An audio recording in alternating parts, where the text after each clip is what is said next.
ಅನ್ಕೊಂಡು ಡೌಟು, ಯಾರ ಹತ್ರ ಹಿಂಗೆ ಮಾತಾಡ್ತಾನಲ್ಲ ಹಿಂಗೆ ಕ್ಯಾಮ್ರಾ ಮುಂದೆ ಅಂತ. ಅವ್ರಿಗೆ ಗೊತ್ತಿಲ್ಲ ನಾನು ನಿಮ್ಗಳ ಜೊತೆ ಮಾತಾಡ್ತಾಯಿದ್ದೀನಿ ಅಂತ. ಏನು ಪಾಪ? ಏನಿಲ್ಲ, ಹಂಗೆ ಮಾತಾಡ್ತೀಯಲ್ಲ, ಯಾರ ಹತ್ರ ಮಾತಾಡ್ತೀಯ ಅಂತ ಕೇಳಿದ್ದು. ನಮಗೆ ಗೊತ್ತಾಗಬೇಕಲ್ಲ. ಅವ್ರಿಗೆ ಗೊತ್ತಾಗಲೇಬೇಕಂತ ಯಾರ ಹತ್ರ ಮಾತಾಡ್ತಾ ಇದ್ದೀನಿ ಅಂತ. ಗೊತ್ತಾಗತ್ತೆ. ಕಾದು ಈ ಮೂವಿನ ನೋಡಲೇಬೇಕು ಅನ್ನೋ ಒಂದು ಸ್ಟ್ರಿಕ್ಟ್ ಒಂದು ಮೈಂಡ್ ಸೆಟ್ಟಲ್ಲಿ ಲೈಟಿಂಗ್ ಆಗಿದ್ದು. ಮೂವಿನ ನೋಡಲೇಬೇಕನ್ನೋ ಒಂದು thought. All the wait is over for me watching Kantara part 1. So ನಮಸ್ಕಾರ ಎಲ್ಲರಿಗೂ, ಇದು ನಾನು ನಿಮ್ಮ ಅಣ್ಣ ತಮ್ಮ ಕನ್ನಡಿಗ ರಂಜಿತ್ ಶೆಟ್ಟಿ. ಆಗಲೇ ಏನೋ ಬಾರಿ ಸಿರಿ ಬಂದು ನಂಗೆ ಹೊರಡ್ತಾ ಇದ್ದೆ. ಎಲ್ಲಿಗೆ ಅಂತ ಅಂದ್ಕೊಂಡ್ರಾ? ಎಲ್ಲಿಗಲ್ಲ ರೀ, ಮೈಸೂರಿಗೆ. ಯಾಕೆ ನಿಮಗೆ ಮೊನ್ನೆ ಹೇಳಿದ್ದೆ ಕಾಂತಾರ ಮೂವಿ ನೋಡಬೇಕು ಅಂತ. ನಾನು ನನ್ನ ಫ್ಯಾಮಿಲಿ ಎಲ್ಲರೂ ಮೈಸೂರಿಗೆ ಹೊರಟಿದ್ದೀವಿ.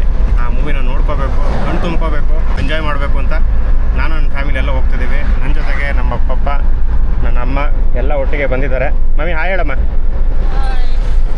ಸೊ ಪಪ್ಪ ಹಾಯ್.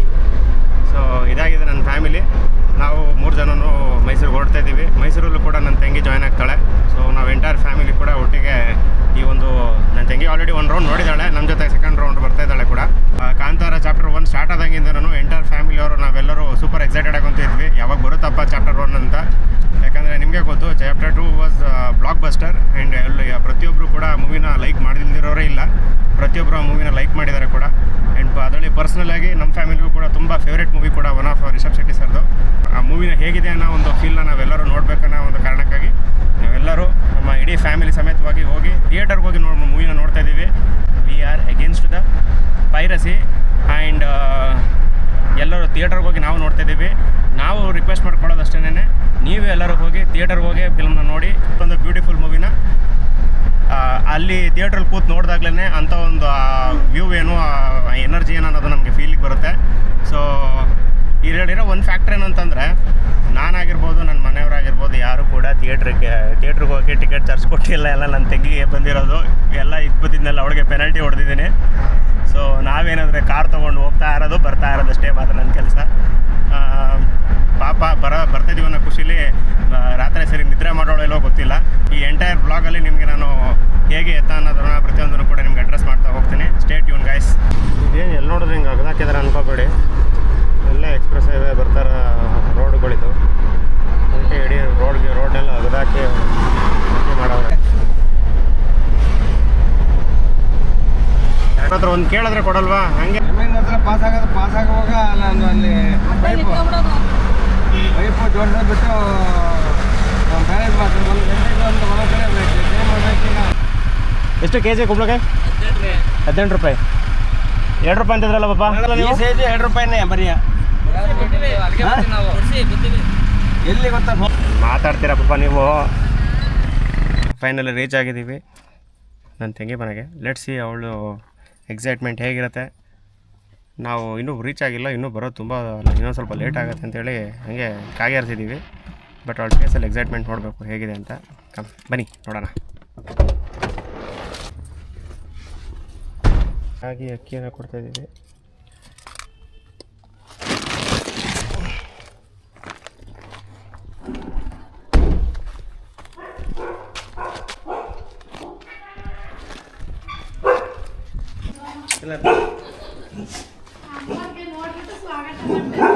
ನಮ್ಮನ್ನು ಸ್ವಾಗತ ಮಾಡೋಕ್ಕೆ ಬ್ರೂನು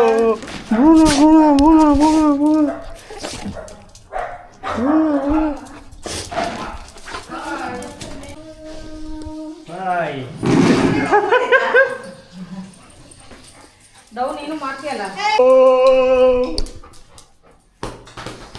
ಮತ್ತೆ ನಾನು ಫೋನ್ ಮಾಡಿದಾಗ ಎಲ್ಲಿದ್ರಿ ಮಮ್ಮಿ? ಇಲ್ಲೇ ಇದ್ವಿ,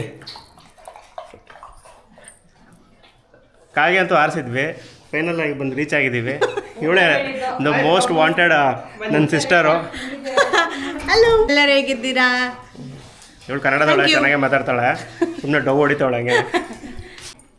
4 ಗಂಟೆ ಅಂದಾಗ ಎಷ್ಟು ಬೇಜಾರಾಯ್ತು ಗೊತ್ತಾ ಮಮ್ಮಿ, ಏನು ಇಷ್ಟು ಲೇಟಾಗಿ ಕೊಡ್ತಾ ಇದ್ರಲ್ಲ ಅಂತ. ತೇಜುಗೂ ನಾನು ಕವರ್ ಮಾಡಿ ನನ್ನ ತೇಜು ವಧೆ ಮಾಡಬೇಕು ನಾನು ಅಷ್ಟೇ. ಈಗ ಹೊರಗಡೆ ಎಲ್ಲಿ ಹೋಸ್ಕೊಂಡ್ರು ನನ್ನ ಕ್ಯಾಮ್ರಾ ಕಣ್ಣಿಗೆ ಸಿಗಾಕೊಳ್ದೆ ಮಾತ್ರ ಬಿಡಲ್ಲ ನಿನ್ನ. ಬಂದು ಜಾಯ್ನ್ ಆಗಿದ್ದಾರೆ. ಹಾಯ್. ಸೊ ಫೈನಲಿ ನನ್ನ ಸಿಸ್ಟರ್ ನನ್ನ ಜಾಯ್ನ್ ಆಗಿದ್ದಾಳೆ. ಆಲ್ ಟುಗೆದರ್ ವಿ ಫ್ಯಾಮಿಲಿ ಯಾರು ಹೋಗ್ತಾಯಿದ್ದೀವಿ. ಸ್ಟ್ರಿಕ್ಟ್ ಒಂದು ಮೈಂಡ್ ಸೆಟ್ಟಲ್ಲಿ ನೋಡಿದ್ರಲ್ಲಿ ಲೈಟಿಂಗ್ ಆಗಿದ್ದು. ಮೂವಿನೂ ನೋಡಲೇಬೇಕನ್ನೋ ಒಂದು ಥಾಟಲ್ಲಿ ತುಂಬ ಫರ್ಮಾಗಿದ್ದವನು. ಸೊ ಈಗ ಅದು ಕಾಲ ಕೂಡ ಬಂದಿದೆ ನೋಡೋಕ್ಕೆ.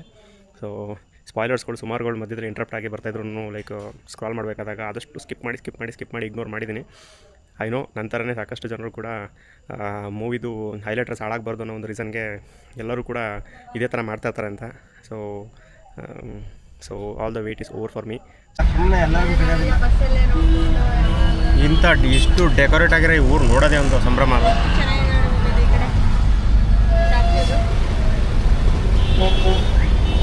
ಏನಾದರೂ ಮಾಡಿ ಬಂದು ಇನ್ನೊಂದು ಸ್ವಲ್ಪ ಹೊತ್ತಲ್ಲಿ ಮೂವಿನ ನೋಡೋಕ್ಕೆ ನಾನು ನನ್ನ ಫ್ಯಾಮಿಲಿ ಎಲ್ಲ ರೆಡಿಯಾಗಿ ಬಂದಿದ್ದೀವಿ.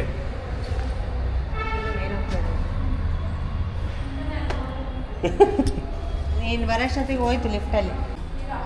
ಗೋಲಿಬಾರಲ್ಲೆಲ್ಲ ಡೋರ್ ಹಾಕ್ಕೊಂಡು ಹೋಗ್ತಾರಲ್ಲ, ಹಂಗೆ ದುಡ್ಡು ಅಂತ ಎಲ್ಲರೂ. ನನಗೆ ಹಂಗೆ ಏನಿದು ಕತೆ ಅನ್ನೋ ಥರ ಅನಿಸ್ಬಿಡ್ತು ಒಂದು ಗಳಿಗೆ. ಇಲ್ಲಿ ಬರ್ತಾ ಇದೆ ಬನ್ನಿ ಪಪ್ಪ ಕಡೆ.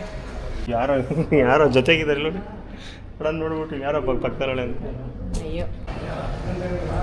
ಸೊ ಇವರೆಲ್ಲರೂ ವೆಯ್ಟ್ ಮಾಡ್ತಾ ಇರೋದು the most anticipated movie Kantara 1. So we are in Inox Mysuru ಸೆಂಟ್ರೋದಲ್ಲಿ. Finally the wait is over. ಇವಳೇನೋ ನೋಡಿದ್ದಾಳೆ, ನಾನೇನೋ ನೋಡಿಲ್ಲ. So we are really super. She second time and we are for first time ನೋಡ್ತಾ ಇರೋದು. We are super excited. ಪಾಪ ಎಷ್ಟು ಖುಷಿ ಇದೆ ಪಾಪ? ಖುಷಿಯಾಗಿದೆ ತುಂಬ. So I am also super excited. So movie ನೋಡಿದ್ಮೇಲೆ ಲಾಸ್ಟಿಗೆ ಹೇಳ್ತೀನಿ ಹೇಗೆ ಅಂತ ಹೇಳಿದ್ರು. ಕಾಂತಾರ ಮೂವಿ ನೋಡ್ಕೊಂಡು ಬಂದಿದ್ದೀವಿ, ಆದರೆ ಆ ಮೂವಿ ಒಂದು ಫೀಲ್ನ ಕೊಟ್ಟಿದೆಯೋ ಅದರಿಂದ ಇನ್ನೂ ಯಾರೋ ಹೊರಗಡೆ ಬಂದಿಲ್ಲ. ಇನ್ನೂ ಅದ್ರ ಬಗ್ಗೆ ಡಿಸ್ಕಷನ್ಗಳಾಗ್ತದೆ.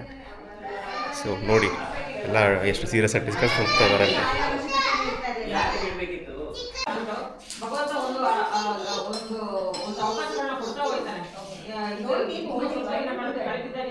ಬದಲಾವಣೆ ಮಾಡ್ಕೋಬಹುದು, ಇವರಲ್ಲಿ ಚೇಂಜಸ್ ಮಾಡ್ಕೋಬಹುದು, ಇವರಲ್ಲೂ ಬದಲಾವಣೆ ಆಗ್ಬೋದು ಅಂತ ಹೇಳಿ ಅವರು ಒಬ್ಬರನ್ನ ಕೊಂದ್ರು ಅನ್ಯಾಯ ಮಾಡಿದ್ರು ಅವ್ರಿಗೆ ಕ್ಷಮೆ ಕೊಟ್ಕೊಂಡು ಹೋಗ್ತಾನೆ. ಯಾವಾಗ ವಿಪರೀತಕ್ಕೆ ಬರ್ತದೆ ಸ್ವತಃ ಅವನೇ ಬರ್ಬೇಕಾಗಿಲ್ಲ. ಇದಲ್ವಾ ಬ್ಯೂಟಿ ಆಫ್ ದ ಸಿನಿಮಾ ಅಂದರೆ, ಇದ್ರೆ ಮಾತ್ರ ಸಾಧ್ಯ ಅಂತ ನನ್ನ ಅನಿಸಿಕೆ. ಯಾಕಂದರೆ ಇದೊಂದು ಮೂವಿ ಅಂತ ಹೇಳೋಕ್ಕೆ ಸಾಧ್ಯನೇ ಇಲ್ಲ. ಇದು ಎಂಟೈರ್ ಸಿನಿಮಾನೇ ಒಂಥರ ಕಾಂತಾರ 2 ನೋಡಿದ್ದಕ್ಕೂ ಕಾಂತಾರ 1 ನೋಡೋದಕ್ಕೂ ನೀವು ಕಂಪೇರೇ ಮಾಡೋಕ್ಕಾಗೋದಿಲ್ಲ. ಜನ ಪಬ್ಲಿಕ್ ಏನು ಎಕ್ಸ್ಪೆಕ್ಟ್ ಮಾಡ್ತಾರೆ ಅಂತಂದರೆ ಇಂಥ ಒಂದು ಮಾಸ್ಟರ್ ಕ್ಲಾಸ್ನೇ ಎಕ್ಸ್ಪೆಕ್ಟ್ ಮಾಡ್ತಾರೆ. ಇದು ಈ ಥರದೊಂದು ಸ್ಟ್ಯಾಂಡರ್ಡ್ ಆಫ್ ಮೂವೀಸ್ ಡೆಫಿನೆಟ್ಲಿ ಇಮ್ಯಾಜಿನೇ ಮಾಡೋಕ್ಕೆ ಸಾಧ್ಯ ಇಲ್ಲ. ಈ ಥರದೊಂದು ಈ ಥರದ್ದು ರಿಷಬ್ ಶೆಟ್ಟಿ ಸರ್ ಮಾಡಿರೋಂಥ ಸೀನ್ನು ಕೂಡ ಯಾರೋ ರೀಕ್ರಿಯೇಟ್ ಮಾಡೋಕ್ಕೆ ಸಾಧ್ಯನೇ ಇಲ್ಲ. ಆ ರೇಂಜಿಗಿಂದ ಡೆಲಿವರಿ ಮಾಡಿದ್ದಾರೆ. ಆ್ಯಂಡ್ ಅವ್ರ ಆ್ಯಕ್ಟಿಂಗ್ ವಿಚಾರದಲ್ಲಂತೂ ಮಾತಾಡೋಂಗೆ ಇಲ್ಲ. ಈಚ್ ಆ್ಯಂಡ್ ಎವ್ರಿ ಒನ್ ಪ್ರತಿ ಒಂದು ಕ್ಯಾರೆಕ್ಟರ್ ಕೂಡ 100% ಜಸ್ಟಿಸ್ ಕೊಟ್ಟಿದ್ದಾರೆ. Especially Rishab Shetty sir and ಅವರು ರುಕ್ಮಿಣಿ ವಸಂತ್ ಅವರು ಕೂಡ she has done a fab job. And ನಮ್ಮ ರಿಷಬ್ ಶೆಟ್ಟಿ ಸರ್ ಅಂತೂ ಹೇಳಲೇಬೇಡಿ. And is the one shoulder entire ಸ್ಕ್ರಿಪ್ಟ್ನ ಈ took on a shoulder. And presence ಏನಿದೆಯೋ ನೋ ಒನ್ ಕ್ಯಾನ್ ಮ್ಯಾಚ್. ನಾನು ಈಗಲೂ ಅದೇ ಹೇಳ್ತಾ ಇದ್ದೀನಿ, ಯಾರಾದರೂ ಇದನ್ನ ರೀಕ್ರಿಯೇಟ್ ಮಾಡೋಕ್ಕೆ ಸಾಧ್ಯ ಅಂತ ಅಂದ್ಕೊಂಡ್ರೆ ಇದು ಭ್ರಮೆನೇ. ಗಳೇ ಕಾಣಿಸುತ್ತೆ, ಹೈಲೈಟರ್ಸ್ಗಳು ಬೇಕಿರೋ ಮೂವಿದು ಪ್ರೈಮರಿ ಸೀನ್ಸ್ಗಳೆಲ್ಲ ಇನ್ಸ್ಟಾದಲ್ಲಿ ಫೇಸ್ಬುಕ್ಕಲ್ಲಿ ಯೂಟ್ಯೂಬ್ಸಲ್ಲಿ ಬರೀ ನಿಮಗೆ ಸ್ಕ್ರಾಲ್ ಮಾಡಿದ್ರೆ ಪ್ರೈಮರಿ ಸೀನೇ ಹೈಲೈಟರ್ ಸೀನ್ಗಳೇ ಕಾಣಿಸುತ್ತೆ. ಈ ಸ್ಪಾಯ್ಲರ್ಸ್ ಅದು ಏನಕ್ಕೆ ಅದನ್ನ ಹೈಲೈಟ್ ಮಾಡ್ತಿದ್ದಾರೆ, ಮೂವಿದು ಮೇನ್ ಥೀಮೇ ಅದು, ಅದನ್ನೆಲ್ಲ ಏನಕ್ಕೆ ರಿವೀಲ್ ಮಾಡ್ತಿದ್ದಾರೆ ನಿಜವಾಗ್ಲೂ ಗೊತ್ತಿಲ್ಲ. ನಿಜವಾಗ್ಲೂ ಅದೆಲ್ಲ ನೋಡಿದಾಗ ಬೇಜಾರು ಆಗುತ್ತೆ. ನಮ್ಮ ಕೈಯಲ್ಲಿ ಏನೂ ಮಾಡೋಕ್ಕಾಗಲ್ಲ. ನಾವು ಹೋಗಿ ಥಿಯೇಟ್ರಲ್ಲಿ ಹೋಗಿ ನೋಡ್ಬೋದು ಆ್ಯಂಡ್ ಪೈರಸಿ ಆಗೋ ಥರ ತಡಿಬೋದು. ಅಷ್ಟು ಮಾಡೋಕ್ಕೂ ನಮ್ಮ ಕೈಲಿ ಆಗಲ್ಲ ಅಂತಂದರೆ ಇನ್ನೇನು ಹೇಳೋಕ್ಕಾಗತ್ತೆ. ನಾವು ಇಲ್ಲಿಗೆ ಸ್ಟಾಪ್ ಮಾಡಿ ಮೂವಿದು ಹೈಲೈಟರ್ಸ್ನ ದಯವಿಟ್ಟು ಪೋಸ್ಟ್ ಮಾಡಬೇಡಿ. ಥಿಯೇಟ್ರಿಗೆ ಬಂದು ಸೊ ದಟ್ ಜನ ಥಿಯೇಟ್ರಿಗೆ ಬಂದು ಮೂವೀಸ್ನ ನೋಡಲಿ, ಅವ್ರು ಎಂಜಾಯ್ ಮಾಡಲಿ. ಸಿನಿಮಾ ಅಂದರೆ ತಪ್ಪಾಗಲ್ಲ. ನಿಮ್ಮ ಮೈ ರೋಮಗಳು ನಿಂತುಬಿಡುತ್ತೆ ಸೀನ್ಸ್ಗಳನ್ನ ನೋಡ್ತಾ ಇದ್ರೆ. ಅಂಥ ಎಕ್ಸ್ಟ್ರಾರ್ಡಿನರಿ ಆಗಿದೆ ಕಾಂತಾರ ಭಾಗ 1. ಹೋಗಿ ಕಾಂತಾರ 1 ನೋಡಿ and please experience this master class.